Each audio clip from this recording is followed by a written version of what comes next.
Shading, master of hands. The shading process takes up the bulk of the procedure. This means that your technique needs to be absolutely perfect to ensure the best quality results.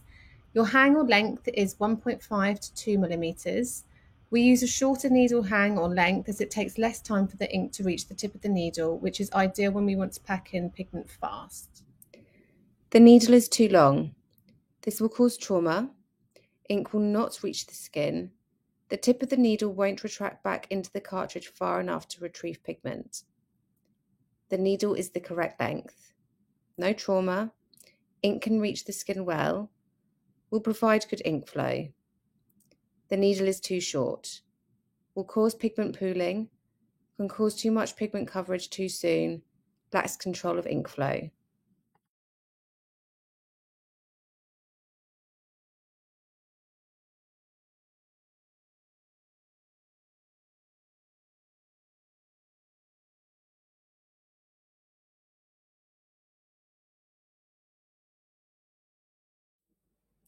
The actual technique I use is pendulum, which is where we are in contact with the tissue on both the forwards and the backward swing.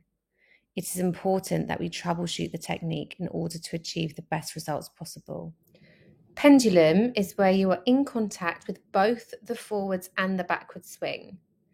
Whip shading forwards is where you're in contact with only the forward swing, and whip shading backwards is where you're in contact with just the backward swing. For me, pendulum is my favourite technique to use most of the time because it's almost like getting 2 for 1, where you're in contact with both the forwards and the backwards swing. Therefore, you're getting double the amount of coverage. When you're whip shading forwards, that's absolutely fine because the emphasis of that forward swing is the most important motion. Whip shading backwards is the least invasive of all of the techniques. It's very gentle, and you're going to have to keep working over the area to build up the coverage and density you're looking for. And I do tend to find that you almost get more of a teardrop shaped pixel as opposed to a round pixel. Hand position. It is so important to ensure that you are holding your handpiece correctly.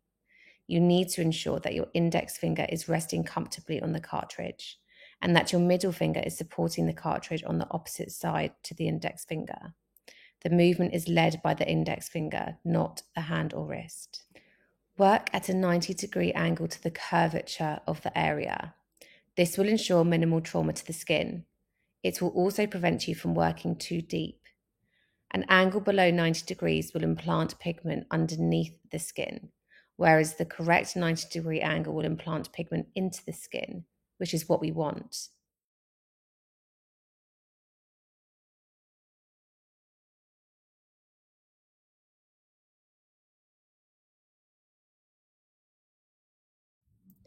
Ensure your needle is always upright and facing forward. It should never be slanted to the side. Bird's eye facing forward. The needle will be working forward through the tissue and will create round pixels. Bird's eye slanted. The needle will be facing outwardly, which will cause more trauma, and the pixels will be a teardrop shape.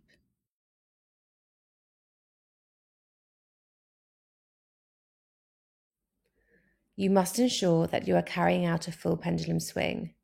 You need to ensure that you are building up a lovely gentle momentum onto and off of the skin either end of the stroke. If you do not swing off either end of the stroke, you will create a blunt and defined end of the stroke which will look patchy and of a poor quality. None of these examples are successfully carrying out a full pendulum swing. Reduce your grip of the handpiece.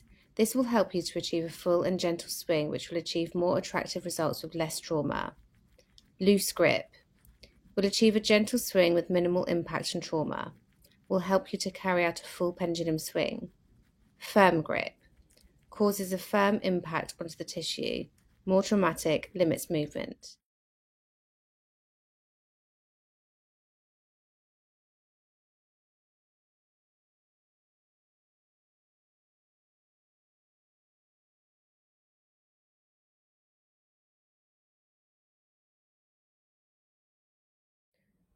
Top tip. Start your shading movement before hitting the skin. This will help you to gain momentum and will aid precision along the outline. The outline is your starting point.